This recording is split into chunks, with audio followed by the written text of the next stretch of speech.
Hello, welcome to episode 11 of the Blindsided podcast. In today's live stream, we're going to discuss why change is so, I was going to say why difficult is so change. Why change is so difficult. We're actually going to debunk why change is so difficult. And maybe that question won't be a part of your thinking anymore as you move forward. And hi, I'm Charlie Collins, and I am a coach. I'm a speaker, and I'm a co-founder of Thriving Blind Academy. And today, I got Stan in the house. Thank you, Charlie. I love being here, and our energy just is synchronized. So it's a thrill to be here with you. And I'm Stanley Dietrich from 360 Life Without Limits. I'm also a coach. I've spoke, and I bring about transformation to people in a positive way. So I'm excited to be here talking about this subject because it's so relevant to where we are right now.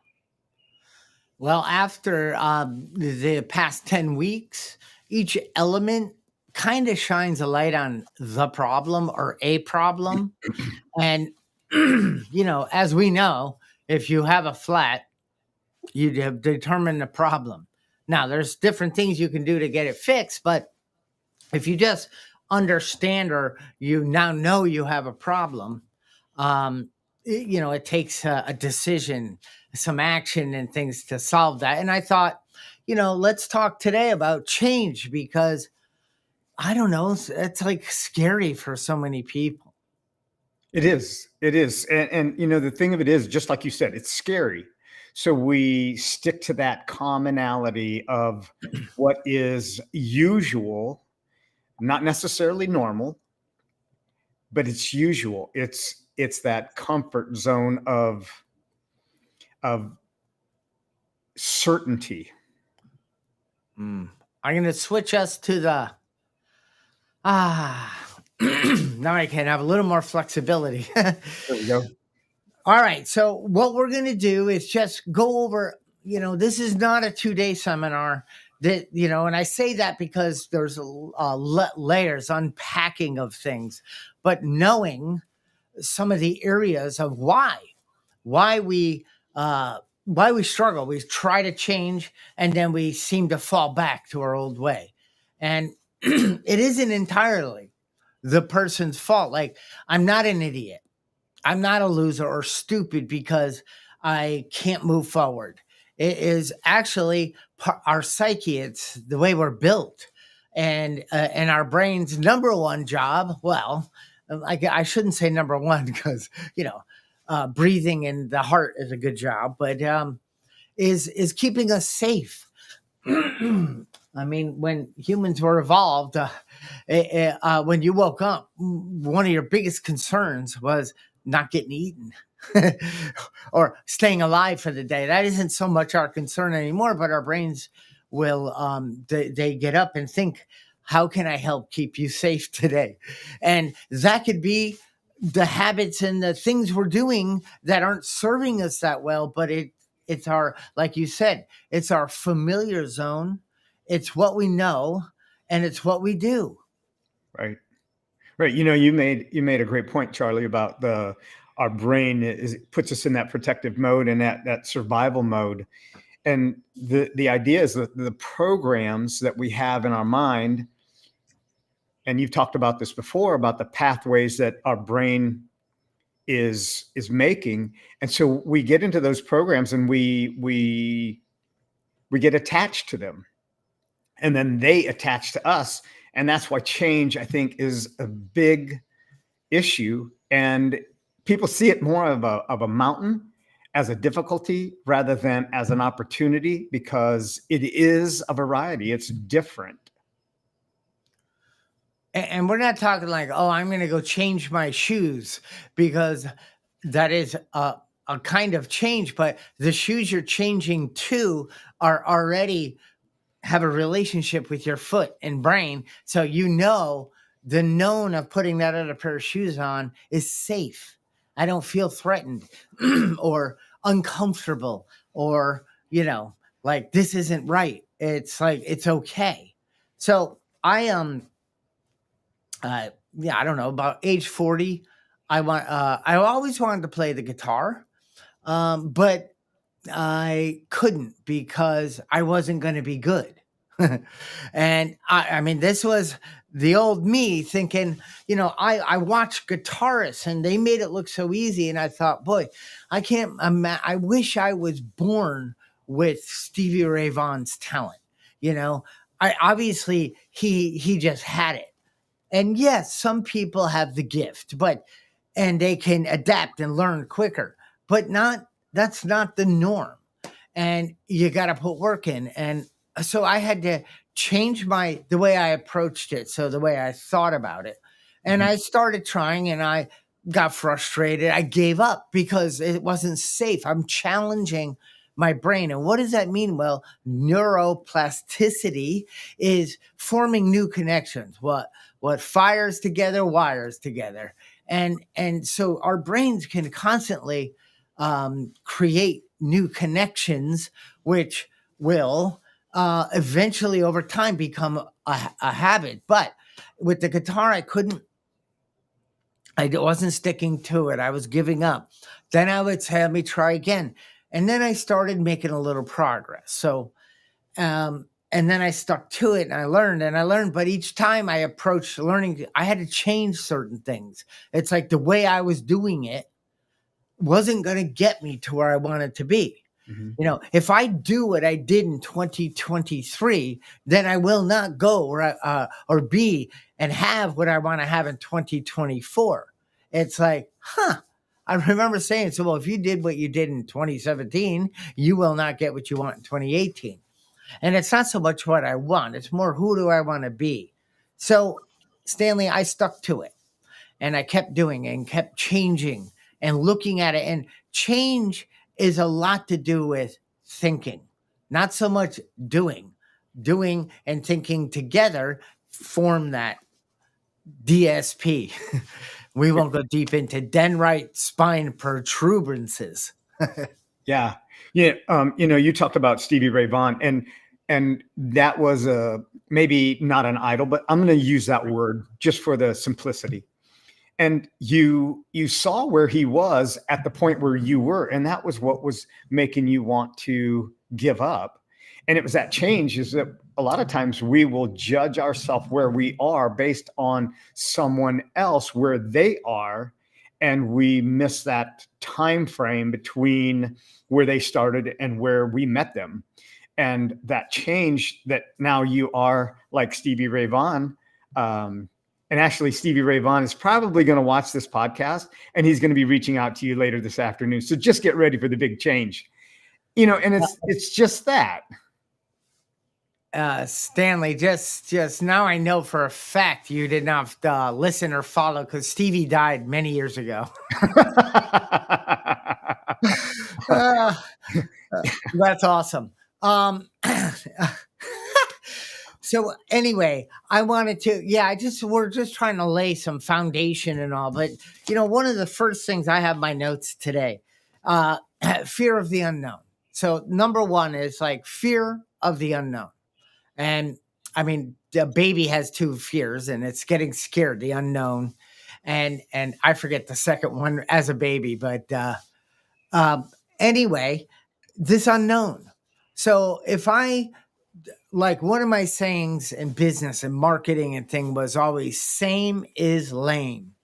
It doesn't capture attention and people won't read, do, or take action if it's the same old marketing message as everyone else. So I would always say same is lame.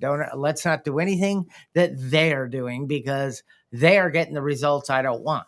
So this unknown. So if fear of the unknown, and I know I'm not sure if I make this change, what's going to happen? Well, what's going to happen is maybe I'll transform. I'll get healthier. I'll have better relationships. So there's many reasons, but I don't know how to get to where I want to get. So this change is scary, but that's just our bodies, our way. We know one way, and to do it a new way, well, I don't know. I might fail. Yeah, when you say change is scary, it opens up that vulnerability within us, and it's not certain because we don't have a benchmark, so we have no bearing as to what it could bring, and so that's why the change becomes that scary monster. I don't know in your part of the country, but in my part of the country, when I was growing up, they actually had boogeymen that slept under my bed. Now, you know, they were real. And those boogeymen we can take them into our adult life. And they're that element of change. And it's uncertainty, it's variety, it's vulnerability. And when you bring all that together, those are the elements that bring about transformation as you share. Yeah. That darn boogeyman. Yeah. I know, and he would speak to us. That is the power of the mind. I mean, Yes. I believe that thing was there, and I am ready to jump out the window. So then another area is comfort zone, and we're talking about that. And comfort zone means the brain thinks it's safe. So it doesn't mean it's working for you. It means that it's familiar, it's known, and it feels comfortable. So, and when I go up against that, that's when I challenge, because the connection's not there. You've got to fire it, and it wires and wires. And then once that's done, eventually 30, 60 days out, you will drop into the fourth level of learning, which is unconscious competence. Yeah. And unconscious competence is I can play all 7 notes on the guitar and have a conversation, not thinking my hand and all, it's just doing the notes on the guitar, but I could be talking about the weather outside. Now, when I started, I had to study where my fingers were going, how much pressure to apply, how to do this, how to pluck the strings, and to keep the muscle memory, my fingers kept popping off the neck of the guitar because I'm not used to being there and it doesn't feel comfortable. Well, you shut up. Go right back there. Right. And over time, it became unconsciously competent. But that isn't the truth with all my guitar playing. It takes quite a bit of thinking and focus. Yeah, I want to bring up one of the comments in the chat. Kate says that the change process is often the procedures at work, and most people complain. So people see changes and the processes, and they complain about them. And change can be scary. It's the uncertainty of what it will bring, because that's a great point. The idea is that we get used to the same old because it's comfortable. We don't have to do anything different. It's the same as we walk across the house, the same number of steps. We make coffee at the same time. We walk out the door at the same time. We put the same clothes on without thinking about it. On Monday, we wear the red. On Tuesday, we wear the green. On Wednesday, we wear the orange. Am I giving my laundry list out? So yeah, and that thought continues. So we live in the known. We do. At 35, we're basically programmed, and it's not like that. It's just notice that we have beliefs, we have values, we have habits, we have a way we're going through life unconscious and living the dream. But then we wake up and say, wait a minute, something's not working, and then we wake up to only 5% of my conscious mind is saying, hey, we should do this differently. And 95%, nope, we like it the way it's been programmed. Don't change that. And and when that comes up against working for an organization that implements a change, there's 2 things. First of all, I didn't come up with it. That bothers me. And I think it's stupid. I like doing the way I'm doing it, even though maybe it's not getting the company the results. They figured out a new system, software program, or they want us to come in a half an hour early. It's like all of those disrupt my familiar, my comfort zone. And I didn't say I don't have a choice. They say you're doing this. And it's like, and that's definitely where corporate and culture and all that, where you hear a lot of those discussions around the water cooler. And change is embraced. We've learned as a culture that change is not something to embrace. And and loss of control. And loss of control because of that. Right. If I'm doing what I'm doing the way I've been doing it, I seem to be able to control, how I feel about making the coffee and the result I'm going to get and the result of a shower and the result, it's like, I have control of that. But really, when we get upset or things are going on, we're trying to control something outside of us. I'm making that change. So this, and that's where we start to get irritable or tense, or this doesn't work when we're stepping outside of that familiar zone. Right. And it's in the comments that change is inevitable. It's necessary to move forward. So we need to embrace it. And, it is. Can you imagine, when Henry Ford was making the car, people said they just wanted a faster horse. And Henry Ford said, I'll give you something better than a horse that goes faster, further, and it's a smoother ride. But there was objection to that change. And now everybody, can you imagine how many people would rather go back now to the horse and dirt trails? Well, actually, yeah, they were going to add a horse. So not you would, your buggy had 1 horsepower. Now it would have 2. And now you can buy a buggy with 900 horsepower. Yes. Yeah. Exactly. Because that was disruptive. That went against cognitive dissonance. Yes.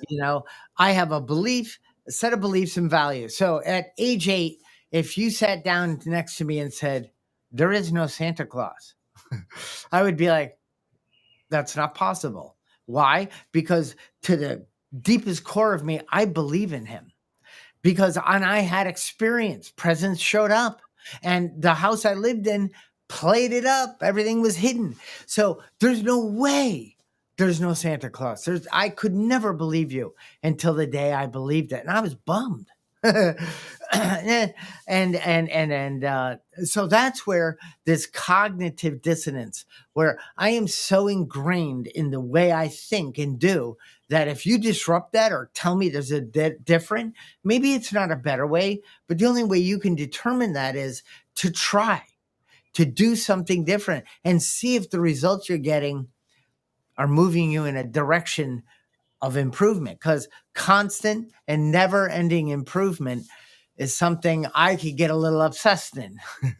Exactly. Yeah. I'm with you there. I'm a self-development junkie.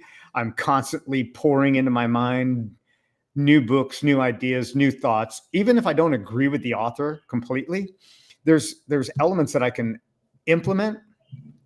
And if I implement them, then I can offer the opportunity for a change that brings a greater result than what I had imagined. I like that you said, even if I don't agree. Yes. And that's important, because I can't challenge my thinking if I only listen to things and people that are like-minded. Because then it's like, okay, but when somebody goes against that, it's ho, ho, ho, ho. But thank you for giving me the opportunity to have a different point view or see things differently. It might not be the path I want to go towards, but it's like, wait, that helps me course correct. We do this on course, off course exercise when I do speaking events and different things. So I'll do this on course, off course. And it is hilarious because off course seems to be easier than on course. Why is change hard too? It's like something new. It feels like I'm going on the wrong road. Mm-hmm. It's It's like everything is piled up against me. Why? Well, emotional attachment. So, what does that mean? This is the way I've done it for years. Even though it doesn't feel great, it still releases certain chemicals in my brain. I don't get the results I totally want, but I'm sure there's a better way, but not for me. Yeah. The idea of change, and as we look at that, Charlie, you brought up several points there. So um, the focus you were talking about, if you don't change, the disruption that comes with it, that is what we fight against, that disruption. But it's in that disruption that we get to start anew. Mm. And it changes not only the programming, but also our routines. And that's the disruption, because when you have that disruption, it just shakes you up and it's uncomfortable. And that is getting, accepting, becoming used to, and being okay with being uncomfortable. That's where the game starts to Right. change in a Right. good way, Right. because uncomfortable becomes comfortable, but it takes a little bit of time. So, I I was thinking about you know, I growing up, Stanley, I mean, well, first of all, I guess it wasn't really taught.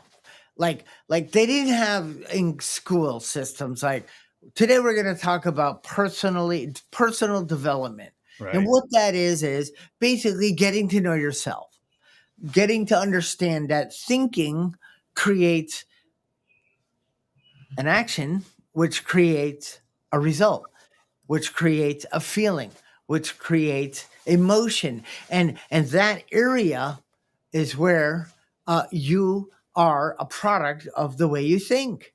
And I mean, not too deep, but at least starting to condition us in a new way. And I didn't know any of this. And I mean, I remember learning that there was another way to do something, and I was blown away.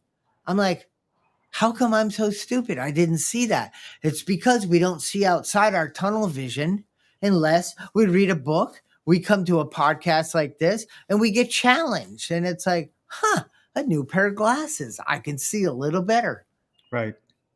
Right. Yeah, it's the programming. And you know, Charlie, that's a great question. Why is this not taught into schools? I'll tell you why. Because they don't want people to change. They want them to go on a program and run the way that things are. But what change brings around ideology, change brings around creativity. It awakens the imagination. And in the comments, Kate says it's so important to see things differently. It's easier to see things the way that we believe. Yeah, because we don't see the world the way that the world is. We see the world the way that we are. And to change, to open our mind to the possibilities and then the probabilities. This is one thing about change, is it doesn't just open up possibilities, it opens up probabilities. And there's where the link comes in to change. You know, what else is possible? And if you did this, what else is possible? Change the way you think, and you'll change the outcomes that you get. Change your brain, because you can with neuroplasticity. They used to think that you were stuck, you were stigmatized by your genetics, your family background, your upbringing, your environment, but they discovered that the brain is so much more powerful than that. And that fact that lasted for a long, long time got debunked. And that's what we're doing here with this podcast, is we're going to challenge the ideology around change and neuroplasticity. And you can create a new environment and a new brain by changing it. Change your brain, evolve your brain. There's so many books I've read about that. Yeah. And yeah, you ever hear someone say, I'm wired that way? Oh my gosh. Yes. Yes. And that is a belief that's keeping you stuck and suffering and not getting what you want in life. And then you blame, you complain, you rationalize, justify, and you defend. Hey, I'm wired that way. You Right. know, it's just as good as it's going to get. And that's all BS. Yeah. Yeah. Yes, is some wiring. Absolutely. But it's an almost infinite potential of the new pathways you can form. Yeah. I mean, it's like uh, starting with a camera, and I mean, today I had issues with my camera, but because I understand what makes it work right, it was challenging at first, and I'm just thinking, Stanley, you know, okay, camera is a skill set, right? Yes. And skill sets are changed because I need to learn something new. And because I want to go to point B, right? I want to learn how to handle my money better in a software program. I've never done it that way. I used a checkbook. And so that's a new skill set. And that's a big change. And but chunk down, practice, ask for help. Over time it becomes a new habit, a healthier way, and I'm getting better results. So one big area that people really struggle in are skill sets. We don't need to know everything. Yeah. Um, Here again, Charlie, you bring up many, many great points, and the change that you took place. So let's just go back to you. Were you able to do it on your own? Let's say the guitar. No, I No. needed I hired a teacher. There you go. So this is where change comes in because we only see the world as we are. And that vulnerability, you reaching out to a professional or somebody that's more trained, gave you the opportunity to be the guitarist that you are. And those changes were uncomfortable. That disruption that took place. How many times did you say, I can't do this? I can't do this. I can't do this. I've tried. I can't do this. How many times do you recall? Probably more than I thought anything else while I was doing it. Exactly. And so, this is what I'd like to encourage our listeners as well and our viewers. Don't just try on your own, because trying on your own, you're limited on your resources. And as you take this new intention that you have to change, what is it that you want out of the change? What is the idea around that change? And then find somebody like Charlie or myself to implement that, to help you in that transition. This is what we're skilled at. And, it wasn't comfortable learning all the things that I learned.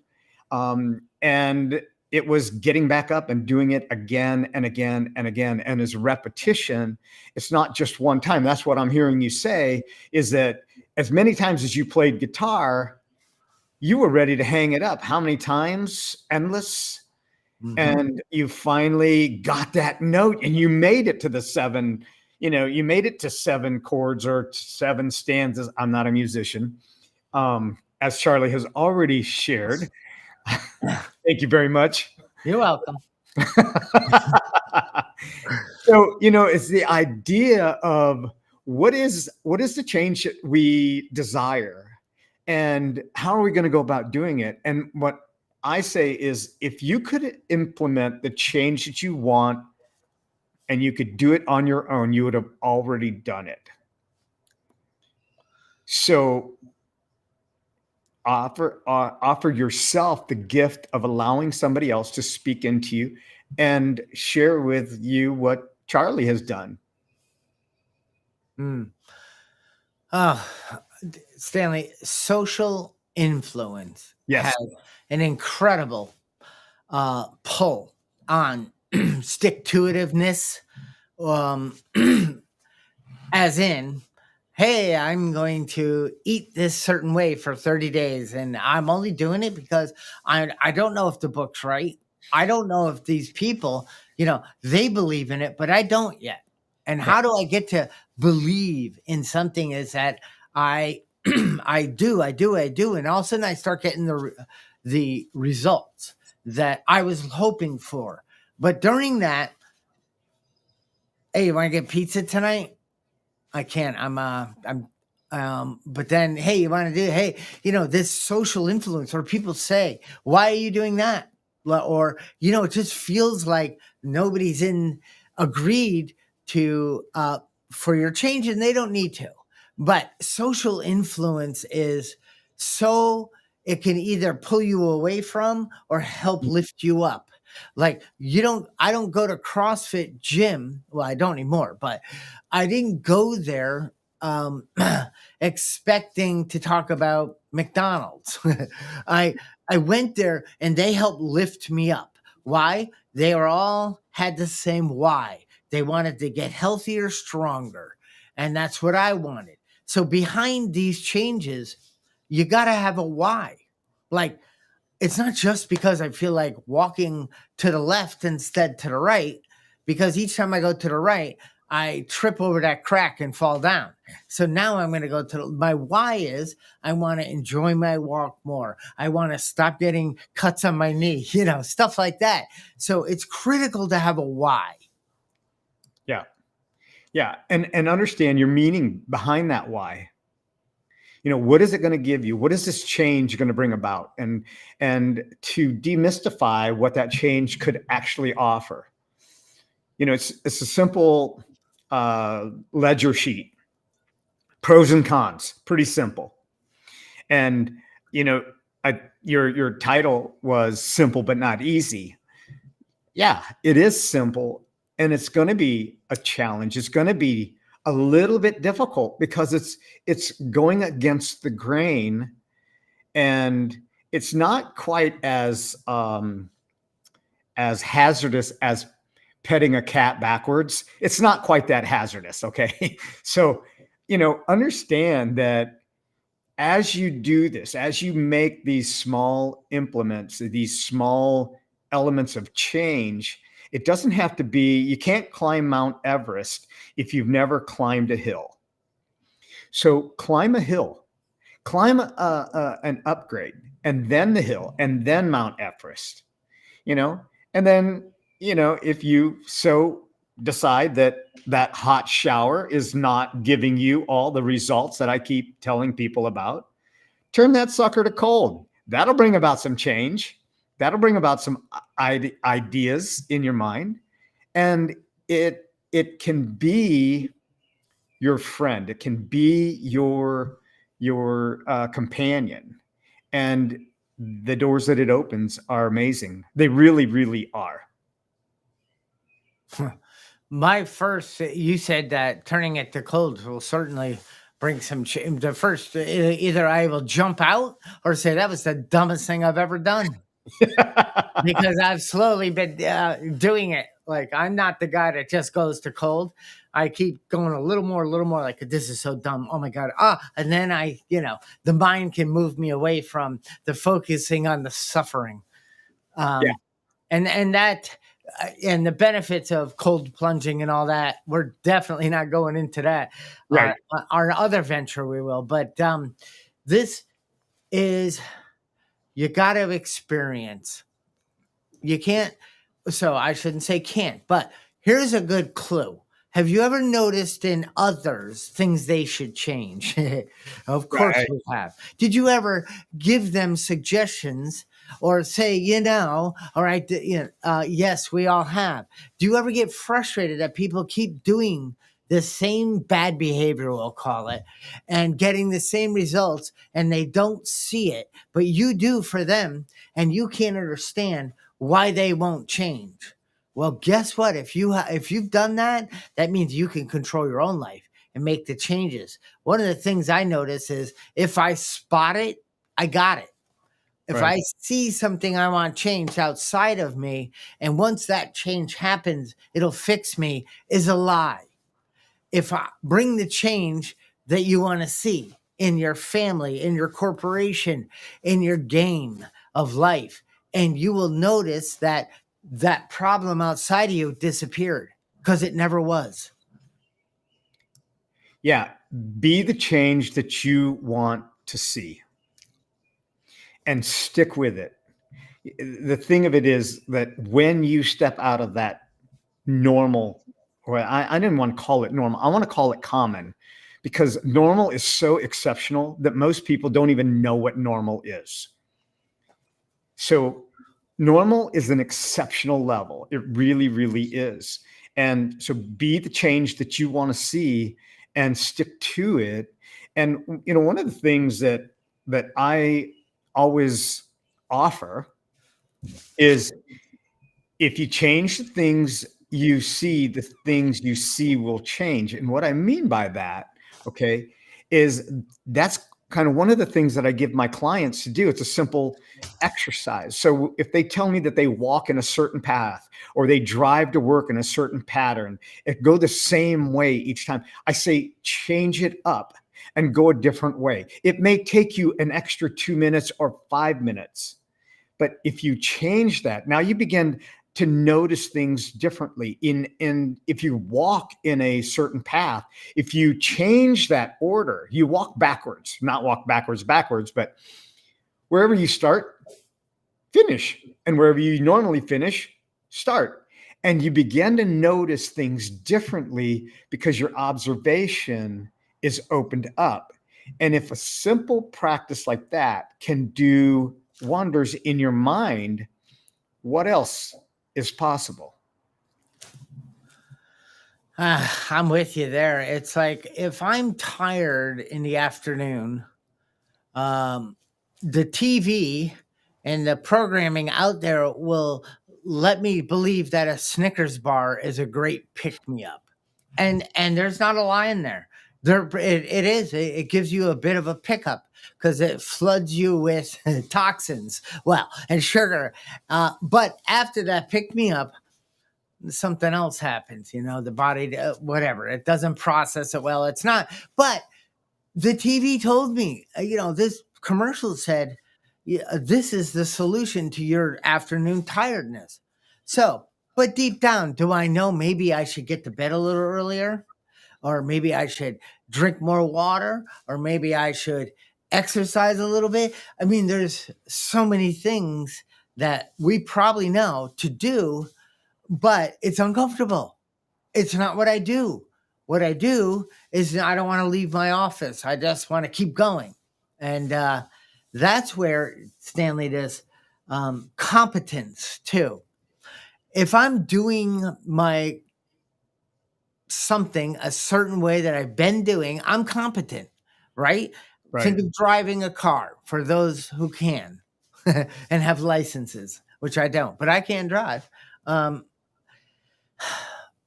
Go back to how incompetent or scared, fear of the unknown, and you had.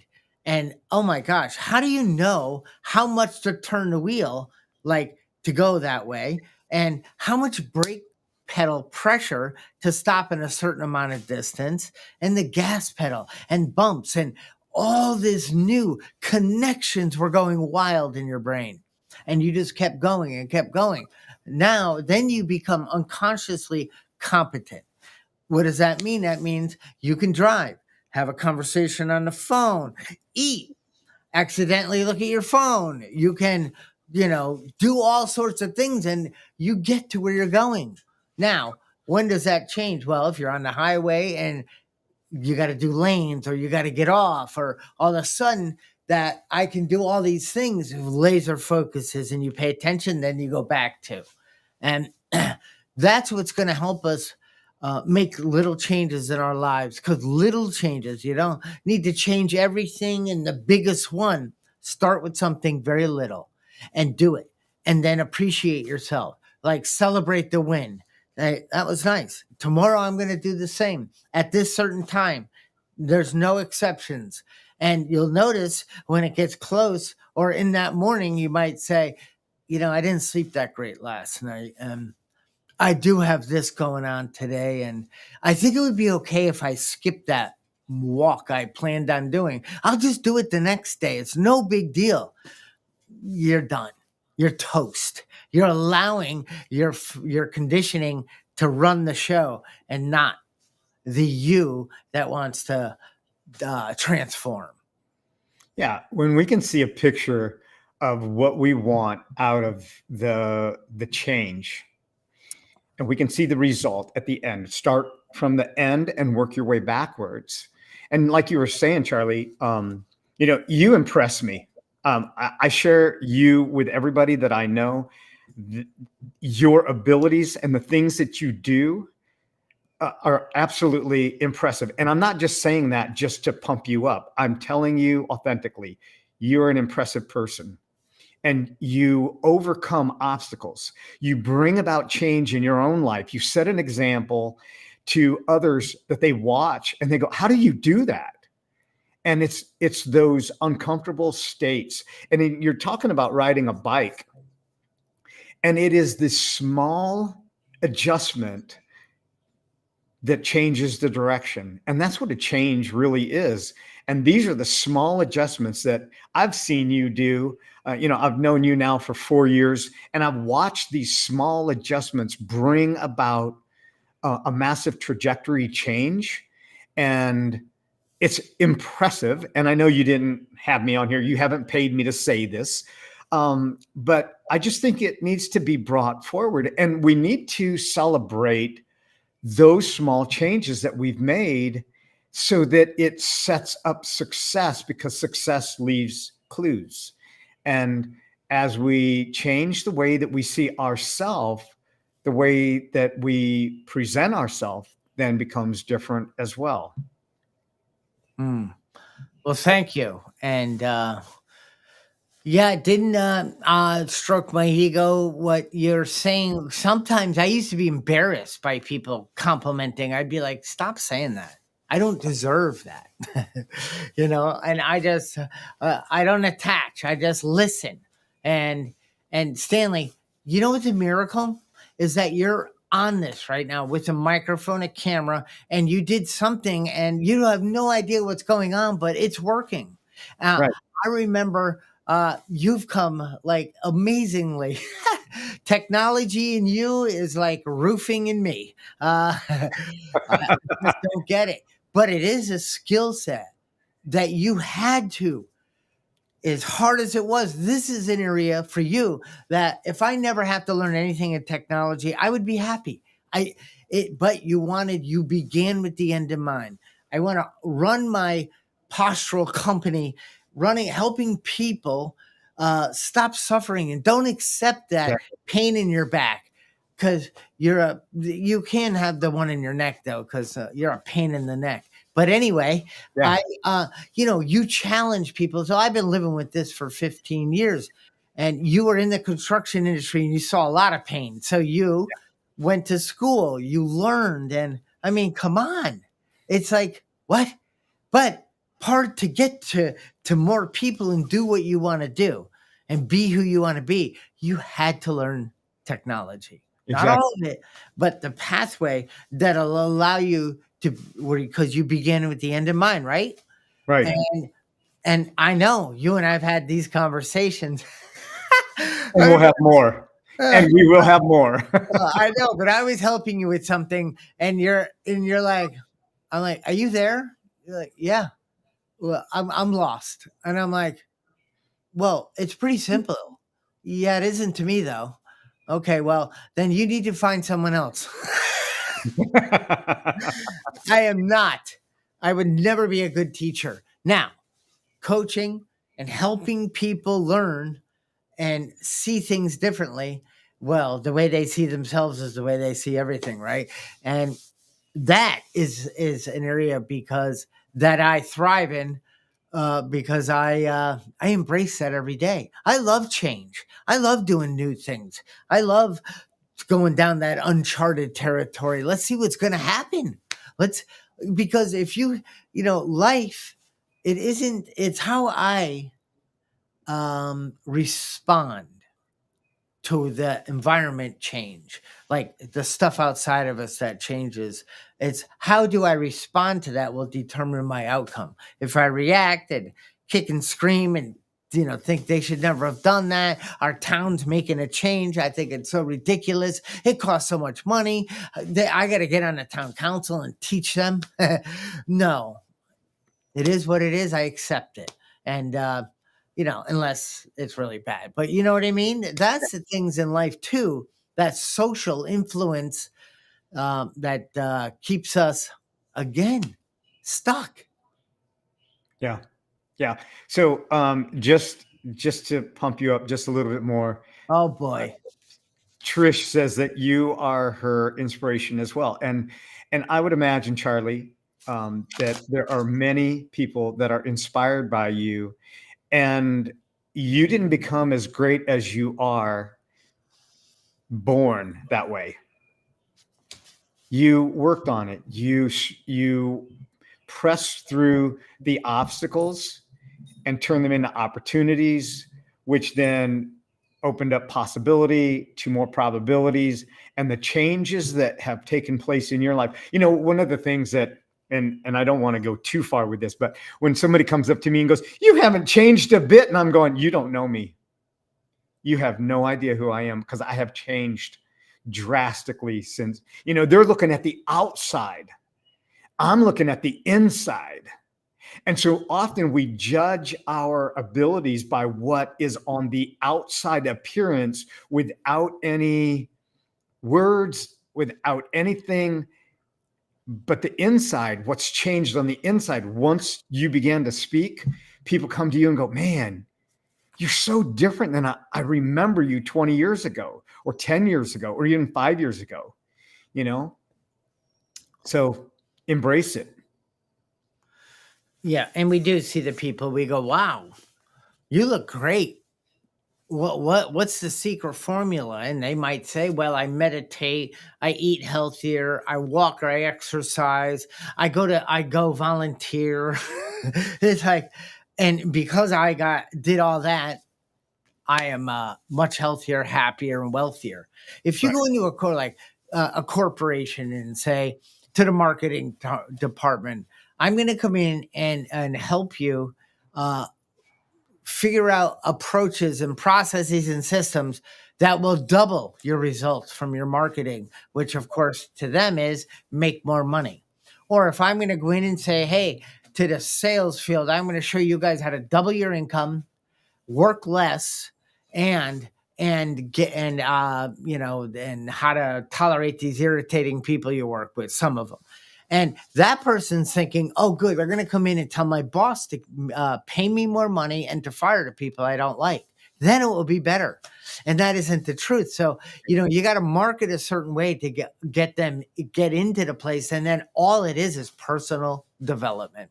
And then the messaging becomes more clear and better on your documents, and the actions, the synergy, the acceptance, and the working as a team starts to happen in a much more synergistic way. Yeah. When they thought I was going to come in and teach them how to make more money, which is how to become a better version of you makes more money. Right. Exactly. So this has been amazing, Charlie, and it is growing through the changes that, we are the seed planted in a soil, and the fruit that is within us, it only comes about through change. It is. And I wanted to say, we had a big change that I didn't even talk about in the beginning of this podcast. There's Brenda is not here, in case you didn't notice. She's not here? Wait. Yeah. Time for 10. And so Brenda is taking a little personal time and relaxing and doing something she hasn't done in a couple of years. So she's living the dream. Anyway, well, we miss Brenda today because she would have loved this topic. She's going to be so mad. "Oh, and can we do it again?" Just what she'll say. Because Brenda also embraces change, and Right. it's scary. And sometimes change, you stop because that path isn't the way I thought it was. But the ideal thing to do is take a look, start small, take an action, celebrate, and continue. Yep. And you will notice over time, if you give 100 days, you will say, you will notice how, wow, you might not see it as much either. Somebody outside of you hasn't seen you in a while is going to say, there's a glow in your eye. Your skin is beaming. You have like inspiration in your step. You hold your head high. You walk fast and you have purpose. And it's like, people would say, what are you drinking? Oh, well, it's that I'm not. No, but what is in that Kool-Aid?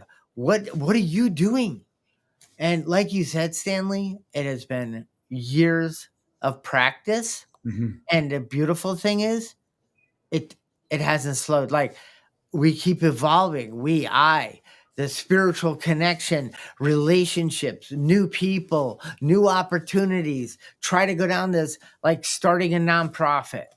That is something that was not anything I ever entertained or wanted to do just because of the name.